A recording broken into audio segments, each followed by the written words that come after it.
ಕರ್ನಾಟಕದ ಪ್ರಸಿದ್ಧ ಮದ್ದೂರು ವಡಾನ ಇವತ್ತು ತುಂಬ ಸುಲಭವಾಗಿ ಮನೆಯಲ್ಲೇ ಹೇಗೆ ಮಾಡುವುದು ಅಂತ ಬನ್ನಿ ನೋಡೋಣ. ನಮಸ್ಕಾರ ರೀ, ನಮ್ಮ ಮನೆ ಅಡುಗೆಗೆ ಪ್ರೀತಿಯ ಸ್ವಾಗತ.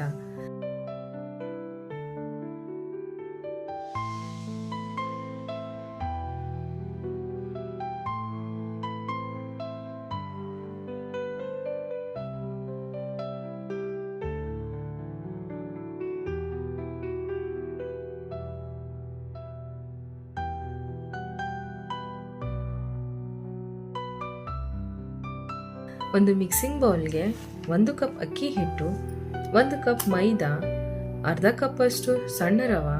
ಈಗ ಇದಕ್ಕೆ 2 ಮೀಡಿಯಂ ಸೈಜ್ ಈರುಳ್ಳಿ ಸಣ್ಣದಾಗಿ ಕಟ್ ಮಾಡಿದ್ದು ಹಾಕೊಳ್ಳಿ. 3 ರಿಂದ 4 ಹಸಿಮೆಣಸಿನ್ಕಾಯಿ ಸಣ್ಣದಾಗಿ ಕಟ್ ಮಾಡಿದ್ದು, 1 ಇಂಚು ಶುಂಠಿ ಸಣ್ಣದಾಗಿ ಕಟ್ ಮಾಡಿದ್ದು, ಸ್ವಲ್ಪ ಕರಿಬೇವಿನ ಸೊಪ್ಪು, ಸ್ವಲ್ಪ ಕೊತ್ತಂಬರಿ ಸೊಪ್ಪು,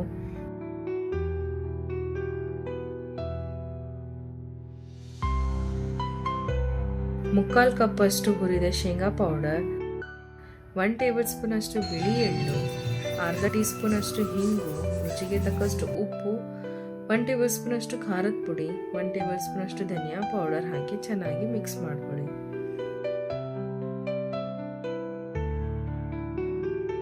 ಕ್ರಿಸ್ಪಿ ಮತ್ತು ಫ್ಲೇವರ್ಗೆ 3 ರಿಂದ 4 ಟೇಬಲ್ ಸ್ಪೂನ್ ಅಷ್ಟು ಎಣ್ಣೆನ ಕಾಯಿಸಿ ಹಾಕೊಳ್ಳಿ.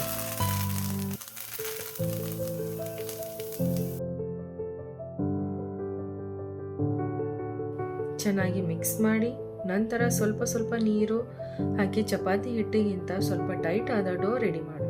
ಜಾಸ್ತಿ ನೀರು ಹಾಕಿದ್ರೆ ಹಿಟ್ಟು ಸಾಫ್ಟ್ ಆಗುತ್ತೆ, ಫ್ರೈ ಮಾಡುವಾಗ ಎಣ್ಣೆ ಹೇರುತ್ತೆ, ಅದಕ್ಕೆ ಸ್ವಲ್ಪ ಹಿಟ್ಟು ಗಟ್ಟಿನೇ ಇರಲಿ. ಇದನ್ನ 10 ನಿಮಿಷ ರೆಸ್ಟ್ ಮಾಡಕ್ ಬಿಡಿ ಅಥವಾ ಇಮಿಡಿಯೇಟ್ಲಿ ಮಾಡಿದ್ರು ಪರವಾಗಿಲ್ಲ.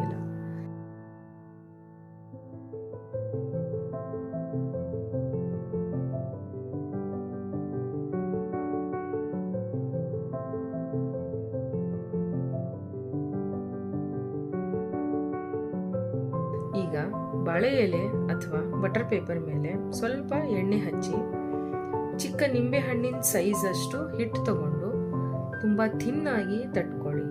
ಮದ್ದೂರು ವಡಾನ ಎಷ್ಟು ಥಿನ್ ಮಾಡ್ತೀರಾ ಅಷ್ಟು ಕ್ರಿಸ್ಪಿ ಆಗುತ್ತೆ.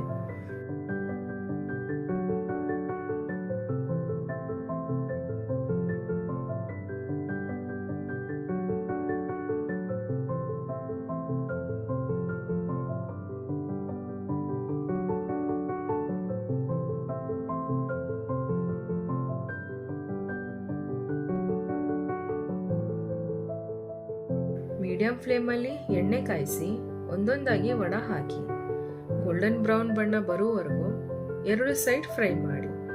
ಈಗ ನಮ್ಮ ಮದ್ದೂರು ವಡ ರೆಡಿ. ಹೊರಗಡೆ ಕ್ರಿಸ್ಪಿ, ಒಳಗಡೆ ಆನಿಯನ್ ಮತ್ತು ಶೇಂಗಾ ಫ್ಲೇವರ್ ಇಂದ ತುಂಬಾ ರುಚಿಯಾಗಿರುತ್ತೆ. ಇದನ್ನ ಕಾಯಿ ಚಟ್ನಿ, ಟೊಮೆಟೊ ಚಟ್ನಿ ಅಥವಾ 1 ಕಪ್ ಬಿಸಿ ಟೀ ಜೊತೆ ಸರ್ವ್ ಮಾಡಿ. ಒಮ್ಮೆ ಟ್ರೈ ಮಾಡಿ ನೋಡಿ. ನಮ್ಮ ವಿಡಿಯೋ ನಿಮಗೆ ಇಷ್ಟ ಆದರೆ ಒಂದು ಲೈಕ್ ಮಾಡಿ, ನಿಮ್ಮ ಫ್ರೆಂಡ್ಸ್ ಮತ್ತು ಫ್ಯಾಮಿಲಿ ಜೊತೆ ಶೇರ್ ಮಾಡಿ. ಇಂಥ ಸಿಂಪಲ್ ಮತ್ತು ರುಚಿಯಾದ ರೆಸಿಪಿಗಾಗಿ ನಮ್ಮ ಚಾನೆಲ್ನ ಸಬ್ಸ್ಕ್ರೈಬ್ ಮಾಡಿ. ನಿಮ್ಮ ಒಂದೊಂದು ಲೈಕ್ ಮತ್ತು ಸಬ್ಸ್ಕ್ರೈಬ್ ನಮಗೆ ಇನ್ನೂ ಒಳ್ಳೆ ವಿಡಿಯೋಸ್ ಮಾಡೋಕ್ಕೆ ದೊಡ್ಡ ಮೋಟಿವೇಶನ್ ಸಿಗುತ್ತೆ. ಮತ್ತೆ ಸಿಗೋಣ ಇನ್ನೊಂದು ರುಚಿಯಾದ ರೆಸಿಪಿ ಜೊತೆ. ಅಲ್ಲಿವರೆಗೂ stay happy, stay tasty, take care, bye and thank you so much for watching.